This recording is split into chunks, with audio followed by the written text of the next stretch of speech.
Ok. Vamos a iniciar el tema de un 10.º año en química con el agua. En esta vamos a estudiar las propiedades y la estructura de la molécula. Primero, vamos a distinguir que el agua tiene propiedades físicas o químicas. Dentro de las propiedades físicas vamos a mencionarlas primeramente y después explicarlas más a fondo. Entonces, para hacer mención, la primera es que el agua es incolora, también que se encuentra en los 3 estados de la materia, va a ser difícil de comprimir, presenta adherencia y capilaridad, serían las dos propiedades, baja conductividad eléctrica, participa en múltiples reacciones, presenta tensión superficial, tiene la capacidad de absorber mucho calor antes de que suba la temperatura, tiene un punto de congelación de 0 grados centígrados y un punto de ebullición a 100 grados centígrados. La primera propiedad física que vamos a explicar es que el agua es incolora. ¿Qué quiere decir esto? Que el agua no tiene color, ¿de acuerdo? ¿En qué nos beneficia? Por ejemplo, si tomáramos un vaso de agua que presenta un color distinto, sabemos por lógica que ahí van a haber componentes diferentes al agua. ¿En qué nos beneficia? Por ejemplo, podríamos distinguir entre un agua contaminada y un agua potable. Otro ejemplo sería en el mar. La luz del sol necesita penetrar a través del agua para llegar a algas que están en el fondo submarino que hacen la fotosíntesis. A través de la fotosíntesis hay oxígeno en el agua, hay comida para los peces y todo esto permite que exista una cadena trófica. Todo esto logra ocurrir porque la luz del sol penetra en agua que es incolora. Si el agua del mar, por ejemplo, tuviera un color distinto, esto no sucedería y por ende sería muy perjudicial porque no habría vida en el mar y sabemos que dependemos en gran parte de las actividades económicas y alimenticias de la salud del mar y además de los ecosistemas que en ellos existe, hay salud en general en el planeta. La siguiente propiedad es que el agua cuenta con los 3 estados de la materia. ¿En qué nos beneficia esto? Que a través de que el agua puede transformarse en sólido, líquida y gaseosa, existe el ciclo del agua. Si no existiese el ciclo del agua, no tendríamos agua potable, ni la salud de los ecosistemas, ni vida en general. Es decir, esta propiedad es muy importante, que el agua presente sus 3 estados. La siguiente propiedad es que el agua es difícil de comprimir. Esto lo podríamos ejemplificar, por ejemplo, cuando tal vez de niños jugábamos con una bolsa y las tripábamos hasta que el agua salía por chorritos por algún lado de ellas se escapa. Es porque el agua es muy difícil de comprimir, es casi tarea imposible, a menos de que ya sea a niveles industriales, con máquinas especializadas. Pero en términos generales, la presión del agua por algún lado escapa, porque ella no se puede comprimir. ¿En qué nos beneficia esto? Que, por ejemplo, el agua a través de esta propiedad puede viajar fácilmente por tuberías. Si no existiera esta propiedad, pues no podríamos tener agua potable en comodidad de nuestras casas.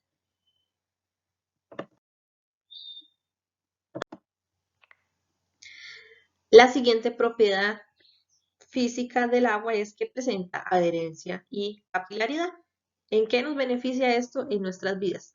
A través de estas propiedades, porque son 2, el agua puede subir de la tierra por las raíces de un árbol o de una planta. Imaginen un árbol de muchos metros de altura por la que el agua no fuese capaz de subir hasta sus ramas. No existiría vida, no existirían hojas, no habría fotosíntesis. Un ejemplo en el que podríamos ejemplificar esta propiedad es a través de una rama de apio en la que colocamos agua con colorante y que al pasar las horas sus hojas se tornan rojas porque el agua fue capaz de subir y viajar a través de sus ramas y llegar a sus hojas. ¿De acuerdo? Otro ejemplo que podríamos mencionar a través de esta propiedad es que podemos llorar a través de la capilaridad del agua que saldría por nuestros ojos. Otra propiedad física es la baja conductividad eléctrica. ¿Esto cómo ocurre? Porque generalmente, y siempre lo hemos pensado de esta forma, el agua conduce la electricidad, pero realmente esto no sucede de esa forma. Si nos adentráramos a purificar el agua, sabríamos que realmente el agua no conduce la electricidad. En realidad, la conducción eléctrica que presenta el agua se da por minerales que están disueltos en ella. Estos son los responsables de hacer que el agua conduzca la electricidad. Entonces, ¿en qué nos beneficia que el agua tenga baja conductividad eléctrica? Por ejemplo, en las aguas, en las plantas que purifican agua, miden la conductividad eléctrica del agua, si es baja, para saber qué tan potable es el agua. Esto sería algo que nos beneficia en nuestra vida. La siguiente propiedad es que participa en múltiples reacciones. Esto es, en múltiples reacciones en nuestro cuerpo. Si hiciéramos el porcentaje de cuánto equivalemos en agua, sería el 70% de nuestro cuerpo equivale a agua. Nuestro peso corporal es del 60 al 75%. Y tenemos que, si perdiéramos el 4% de agua de nuestro cuerpo, sería ya una deshidratación. Y si perdiéramos el 15% de nuestra agua, sería una deshidratación ya a nivel de muerte. Además, otro dato es que una persona puede sobrevivir un mes completo sin comida, pero sin agua no lograría sobrevivir más de 3 días. Y nuestro cuerpo necesita tal cantidad de agua porque casi que en todas las reacciones que ocurren dentro de nuestro organismo, el agua es un componente fundamental para que éstas se den. La siguiente es que el agua presenta tensión superficial. En la imagen vemos algunos ejemplos. Si alguna vez han visto en las pocitas de agua, por ejemplo, en las pocitas sería que el agua no está corriendo tan rápidamente, los piquitos que le llamamos los patinadores, ellos caminan literalmente sobre el agua. Esto lo hacen a través de la tensión superficial. A través de esta propiedad, los barcos, por ejemplo, pueden flotar. Ellos flotan a través de otros procesos físicos, pero uno que les permite que ellos floten a través del agua es la tensión superficial. Otro ejemplo que podríamos aplicar a esta propiedad es cuando nos tiramos a una piscina o una poza, como le llamamos literalmente en Costa Rica, de panzazo. ¿De acuerdo? Si nosotros vemos los clavadistas en la televisión, vemos que ellos juntan sus manos para cortar de alguna manera esa tensión superficial del agua y poder sumergirse más fácilmente. Si lo hacen de lleno, de cuerpo completo, pues sabemos que el agua golpea y golpea fuerte. Entonces, esto es un ejemplo de la propiedad de la tensión superficial. El agua tiene la capacidad de absorber mucho calor antes de que suba la temperatura. ¿Esto en qué nos beneficia? A través de esta propiedad, permite que el agua de cada célula del cuerpo humano va a actuar como un amortiguador contra cambios repentinos de temperatura. Por ejemplo, la sangre está compuesta principalmente del agua. Esta va a alejar el calor de las extremidades hacia los órganos vitales. Esto ocurre cuando sentimos mucho frío en las manos, en los pies. Quiere decir que la sangre se está alejando de nuestras manos o pies para ir a calentar nuestros órganos vitales.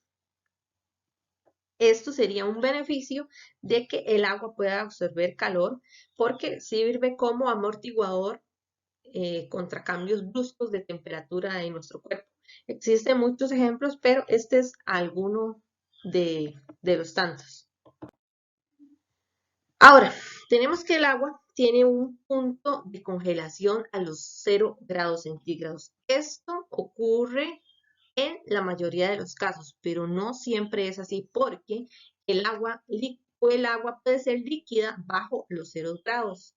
¿Cómo ocurre esto? Porque el agua necesita un cristal o una semilla o partícula de núcleo para formar el resto de los cristales e irse congelando.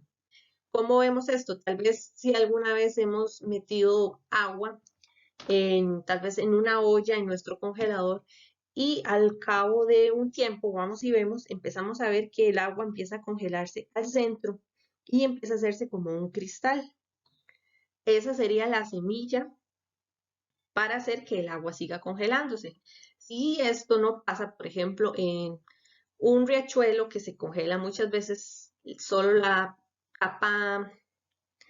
primera capa y por debajo del agua corre porque no permite que esa semilla siga extendiéndose tal vez en el agua que es fluida, por ejemplo, y eso permite que no se congele por completo los lagos cuando están en invierno en los países que nevan.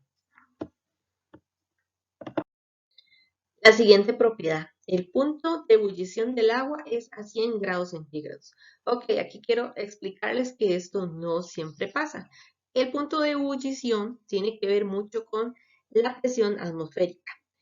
Cuando hay más altura, hay más presión atmosférica y se necesita menos calor para que el agua iguale esa presión atmosférica. ¿Cuándo se iguala? Cuando se hierve. ¿De acuerdo? Cuando el agua está en un punto de ebullición es que se iguala a la presión atmosférica. Entonces, vamos a esta imagen y aquí vamos a observar que, digamos, a la altura de los vuelos comerciales, el agua hierve a 79 grados centígrados a una altura de 6.000 metros.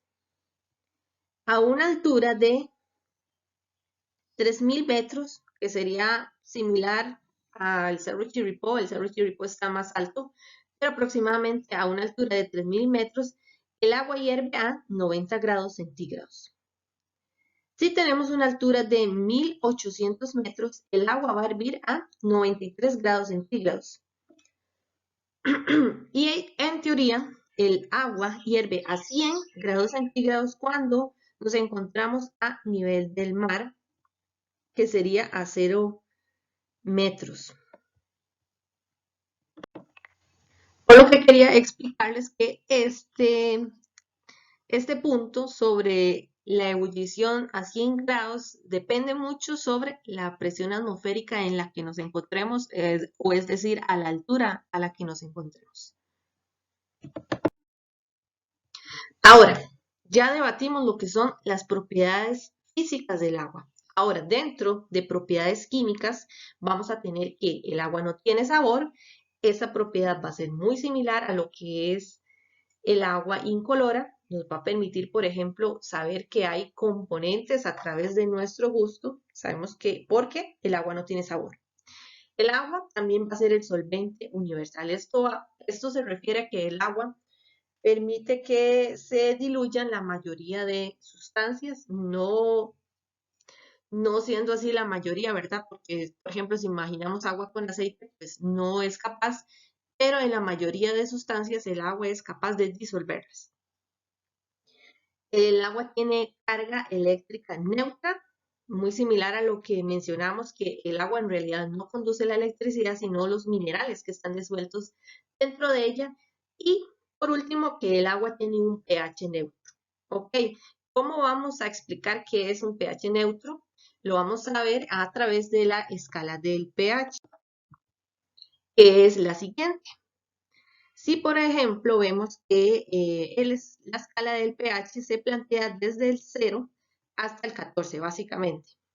Entonces, esta escala es logarítmica, no es que cada punto escala de literalmente de 1, 2 y 3, sino que se va agregando, digámosle, que un 0, que aquí empieza en 10, 100 y así por el estilo, digamos. Entonces, vemos que de 7 hacia 0, vamos a tener que tenemos el ácido. En el neutro o en el medio de nuestra escala vamos a tener el agua. Y de 8 hacia 14 vamos a tener las sustancias alcalinas. Para mencionarles un poquito, vemos que el ácido de batería va a ser de las sustancias más ácidas que existen. Y, por ejemplo, las tabletas que usamos para neutralizar el ácido de nuestro estómago van a tener un pH de 10. Muy al contrario que el ácido del estómago tendría un pH de 1.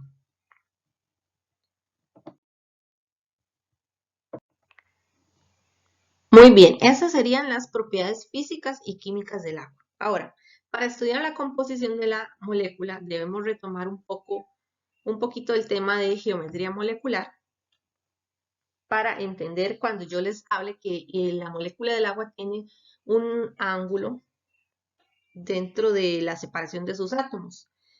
Lo que es geometría molecular, vamos a tener diferentes nombres para las diferentes formas de moléculas existentes. Entonces, hay moléculas con una forma lineal, con un ángulo de 180, moléculas con una forma triangular, ángulos con 120, tetraédrica de 109, piramidal trigonal de 109, angular igual, con ángulos de 109, y el agua que va a tener un ángulo de 104.5 o lo podemos redondear a un ángulo de 105. ¿De acuerdo? Entonces, este ángulo se da a través del estudio de la geometría molecular, que es un tema que podríamos ampliar luego. Para describir lo que es la molécula del agua, podemos tener varias representaciones. Todas dependen del concepto o de lo que se quiere estudiar específicamente de la molécula. En este caso, tenemos que la primera imagen, hay una representación del ángulo que tiene esta molécula, las cargas de sus átomos, el hidrógeno positivo, el oxígeno negativo y la medida de separación entre estos átomos. En la siguiente imagen, pues, es una imagen con menos información. No se muestra, por ejemplo, que hay una separación entre sus átomos, como sí lo hay en esta. Y en la siguiente imagen trata como de explicar cómo se da el enlace de los átomos en la molécula del agua, pero a nivel de enlace covalente, que el enlace covalente quiere decir que en este hay compartición, hay compartimiento de electrones. ¿Por qué hay compartimiento de electrones? Porque el hidrógeno tiene solo un electrón en su orbital. ¿De acuerdo? Viene el enlace covalente y comparte otro con el agua, y lo mismo para esta molécula. Entonces, todo depende de lo que queramos estudiar específicamente en la estructura, y así va a ser la representación. Hay distintas representaciones. Ahora bien, esto es más o menos lo que ocurre dentro de los átomos, lo que hacen que conformen a esta molécula. Son fuerzas intermoleculares, son cosas que está pasando entre los átomos de la molécula. Pero si lo planteamos de manera general, la molécula del agua no es solamente una molécula en sí, sino cientos de miles de millones que pueden caber en una gota de agua. ¿De acuerdo? Entonces, ¿cómo se enlazan las moléculas a otras? Eso es lo que vamos a ver a continuación. A través de las fuerzas intermoleculares. Es decir, las fuerzas intermoleculares son mucho más débiles que las fuerzas de atracción intramoleculares, pero son importantes porque determinan propiedades físicas de las moléculas como punto de ebullición, punto de fusión, densidad, entalpias de fusión y puntos de vaporización. Es decir, las fuerzas intermoleculares, como les mencioné antes en el ejemplo de la molécula del agua, son las que me van a permitir que el agua se entrelace a otras moléculas. ¿Por qué son importantes y por qué digo que me dan diferentes propiedades físicas? Por ejemplo, el agua, cuando está en su estado gaseoso, las fuerzas intermoleculares van a ser muy débiles, casi nulas, lo que permite que el agua se evapore. Cuando está en estado líquido, las fuerzas intermoleculares van a estar un poquito más cercas y aún más fuertes cuando el agua esté en estado sólido, ¿de acuerdo? Ahora, para que podamos entender un poquito mejor a través de una analogía lo que son las fuerzas intermoleculares, vamos a plantearlo de esta manera. Esto van a ser paños o telas, digámosle así.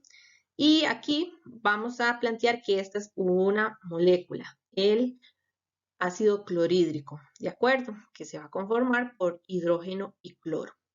El ácido clorhídrico está en nuestro estómago, por ejemplo, para disolver la comida. Ok, entonces, esta molécula la vamos a enlazar, digámosle así, que con hilo. Va a ser un enlace muy fuerte, ¿de acuerdo? Entre estas moléculas. Va a ser un enlace fuerte porque lo vamos a coser con hilo. Las fuerzas intermoleculares van a ser la unión entre otras moléculas vecinas, pero estas se van a enlazar con velcro, digámosle así, el velcro que sabemos que se desprende más fácilmente con jalarlo, con hacerle una fuerza menor que si quisiéramos desprender algo con hilo, ¿de acuerdo? Entonces nuestras fuerzas intermoleculares van a ser como un velcro. Estas van a mantener a moléculas unidas, pero van a ser más débiles que un enlace que si lo ejemplificamos que con un hilo.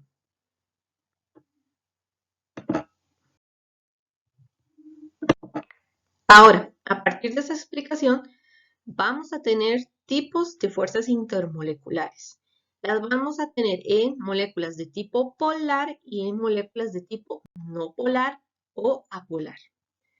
Para las moléculas polares tenemos el tipo de fuerzas que son el dipolo-dipolo. Primero, explicarles qué es una molécula polar. Una molécula polar es cuando tienen cargas contrarias. Si recordamos más atrás que vimos la estructura de la molécula del agua, vimos que el hidrógeno tiene una carga positiva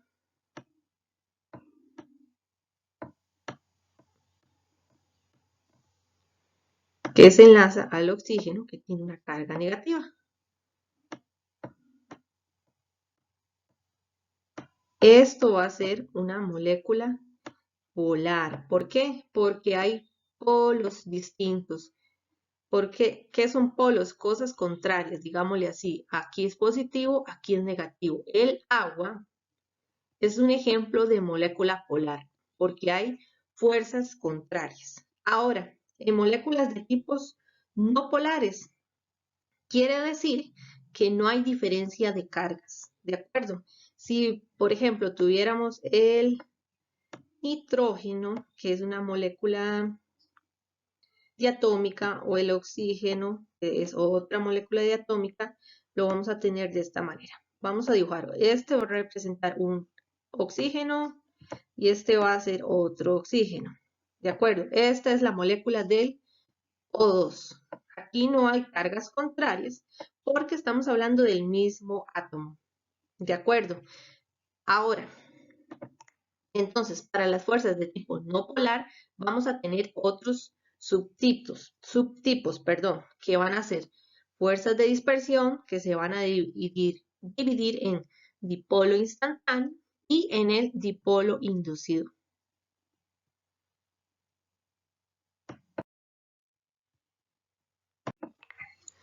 Ok, entonces aquí vamos a explicar primeramente la interacción dipolo-dipolo que corresponde a las moléculas de tipo polar.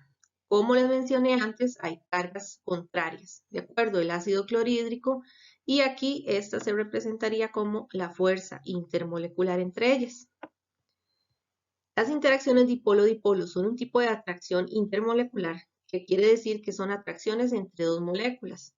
Las interacciones dipolo-dipolo son interacciones electrostáticas entre los dipolos permanentes de diferentes moléculas. Estas interacciones alinean a las moléculas para aumentar la atracción. Entonces, las fuerzas dipolo-dipolo son el tipo de interacción que ocurren entre las fuerzas polares. Ahora, no es la única interacción. El puente de hidrógeno, que lo vamos a ver más adelante, es la interacción específica que ocurre, por ejemplo, en la molécula del agua, pero no solamente en la molécula del agua. Ocurre con diferentes átomos según lo vamos a especificar más adelante. Ahora, ok, exactamente lo que vamos a especificar ahora es el puente de hidrógeno. Como lo vemos en la animación, es la interacción que ocurre entre las moléculas del agua y ocurre entre el oxígeno y otro hidrógeno enlazándose de otra molécula. Entonces, el enlace de hidrógeno es un tipo de interacción dipolo-dipolo que ocurre entre el hidrógeno, solamente entre el hidrógeno. En el caso específico del agua ocurre entre el hidrógeno y el oxígeno, pero el puente de hidrógeno, como les dije antes, se puede dar entre otros tipos de moléculas. Puede existir también entre un enlace de hidrógeno y nitrógeno, o ya sea hidrógeno y flúor, o entre un enlace entre hidrógeno o oxígeno, como es el caso del agua. ¿De acuerdo? Pero el puente de hidrógeno puede ocurrir también enlazándose a un nitrógeno o a un flúor. Estos enlaces de hidrógeno son increíblemente importantes en la biología porque permiten, por ejemplo, los enlaces en las bases del ADN que ayudan a mantener su estructura única de las hélices. Muy importante. Ahora, vamos a ver lo que son los tipos de interacciones en las moléculas apolares o no polares. Aquí vamos a tener lo que llamamos el dipolo instantáneo. ¿Qué quiere decir el dipolo instantáneo? Vamos a repasar diciendo que las moléculas polares son las que no tienen cargas contrarias. Bueno, en teoría, ¿verdad? ¿Por qué? Porque aquí en la animación vemos que los electrones están dando vueltas siempre, infinitamente dentro del átomo, dentro de su orbital. Entonces, en dos moléculas que presentan este fenómeno y que a veces este electrón se tira más para este lado, entonces este lado va a quedar positivo y este lado va a ser como su espejo, va a ser el contrario, entonces va a haber una interacción instantánea. ¿Por qué instantánea? Porque este giro del electrón es algo que se da cientos de miles de veces dentro de un segundo, es algo va más allá del tiempo, digámoslo así. Esta interacción es instantánea, que ocurre entre dos moléculas de carga igual. No, recordemos que en las moléculas apolares no hay diferencia de cargas. Esta diferencia de carga se da por la nube electrónica. ¿De acuerdo? Ahora vamos a ver lo que ocurre con el dipolo inducido. El dipolo inducido es muy similar al dipolo instantáneo, pero como vimos anteriormente, esto ocurre dentro de dos átomos iguales. Ahora, el dipolo inducido lo podríamos decir que es como lo que le pasa al vecino cuando ve que el del frente hace algo y él quiere hacer lo mismo. Pongámoslo de esta manera, es decir, esta interacción que ocurre entre dos átomos que hace que sus cargas se desplacen en instantes. Esta interacción hace que las moléculas vecinas adopten el mismo fenómeno. Es decir, el fenómeno del dipolo inducido va a afectar a las moléculas de átomos iguales vecinas, ¿de acuerdo? Entonces, las dos interacciones entre moléculas apolares van a ser el dipolo instantáneo y el dipolo inducido. Y para finalizar la presentación, les quise poner este ejemplo que es muy similar al que está dentro de la guía. Dentro de la guía se trata que ordenen de manera descendiente, es decir, de mayor a menor, los puntos de fusión. Aquí son puntos de ebullición, pero dentro de la guía son puntos de fusión. ¿De acuerdo? Entonces, por ejemplo, aquí va a ser de de mayor a menor. Entonces lo podremos ordenar así. El yodo sería el primero porque tiene un punto de ebullición de 183. El siguiente sería el cloro con menos 35. El tercero, el oxígeno. Y el cuarto, el nitrógeno. ¿Para qué nos sirve esto? Entre más alto sea el punto de ebullición o fusión, más grandes serán nuestras fuerzas intermoleculares. ¿De acuerdo? Esto es una forma de saber qué tan grande es la fuerza intermolecular. Si quisiéramos hacer una comparación aquí entre estas moléculas o si entre estos elementos. ¿De acuerdo? Y con esto finalizaríamos el tema de lo que es el estudio de las propiedades físicas del agua, de la estructura, y a través de esta estudiamos lo que es las fuerzas intermoleculares. Cualquier duda saben que pueden escribir.